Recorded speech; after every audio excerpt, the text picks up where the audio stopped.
My name is Alvin Walters. I've been at Sun Valley since 2015. I'm half San Carlos Apache and half Navajo. On my Navajo side, I was taught that my cousins are my siblings. They say, that's your brother, that's your sister. They're not your cousins, so we refer to each other like that. And my father would always tell me that, and he goes, I'm not your only father, your uncles are your fathers too. And your mother isn't your only mother, your aunts are your mother, so you look to them for the guidance and whatever you need from them. I have an uncle, my Uncle Jimmy, who's a pastor at a church on the Navajo reservation. My Aunt Rachel, of course, she goes there. And my cousin, my brother, Davis. At the beginning of April, Davis, he got sick. And he texted me that day. He's like, hey, I'm feeling pretty bad. I'm sick. I got a fever. And then he texted me later on the week. He said, I have COVID, but I think I'm over the worst of it. But then the weekend came and his brother Marvin texted me. He's like, hey, Davis is having trouble breathing, so my father's taking him to the ER. That Sunday evening, Marvin calls me. He goes, they have to put Davis on a ventilator and he's being transferred to a hospital in Albuquerque, New Mexico. And I went to bed, said my prayers, and early that morning Marvin called. He was like, my brother's gone.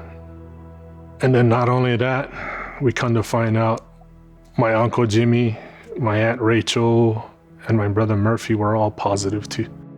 Both Jimmy and Rachel took a turn for the worst, and they were hospitalized as well.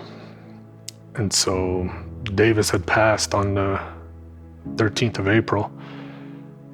And then I believe it was the following week, my Aunt Rachel passed. Marvin called in the middle of the night. This time around, he just said, hey brother, I'm calling to let you know our mom went home with the Lord.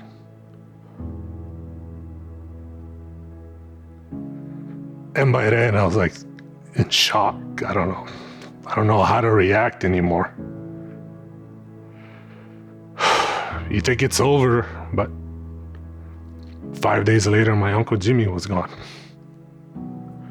Early in the morning, I got the call from Marvin again. It was like, our father went home with the Lord.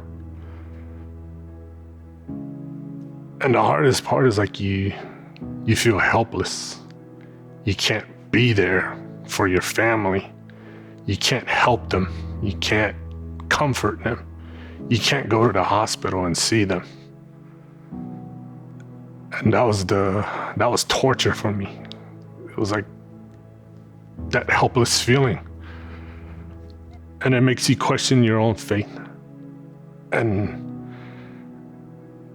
But the one comfort I found in all of this was what my aunt and uncle said before they were hospitalized. What Marvin told me, his mother told him was, don't worry, son, we'll be okay. We know where we're going. If anything happens, we're going home to the Lord. And later on, he saw members of the hospital staff and they were like, I'll never forget your parents. They comforted us. They prayed for us. They were the ones that were sick, but they were still extending their love and their prayers and their grace for us. My uncle was a man of God. My aunt, my brother, and they pretty much did God's work all the way to the end. All the way to the end, until they physically couldn't do it anymore. This thing is real. This COVID is real. You never realize it until it impacts your own family. What has really anchored me has been my faith. It got really tested, and the one thing I kept finding was, I can't lose faith. And I was like, how can I lose faith when my uncle, my aunt, and my brother fought and had their faith all the way to the end. I said, how can I question mine? And that really inspired me, and that kept me going. I still have my faith. I still have God.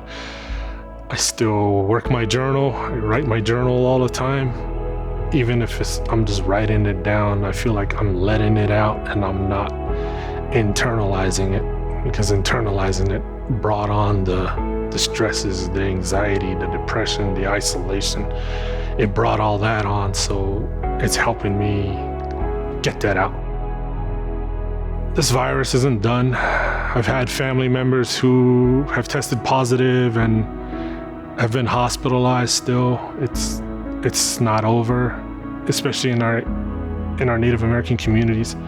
You know, everybody's world got turned upside down with COVID, and mine especially. A lot of my positive outlets were closed or shut down.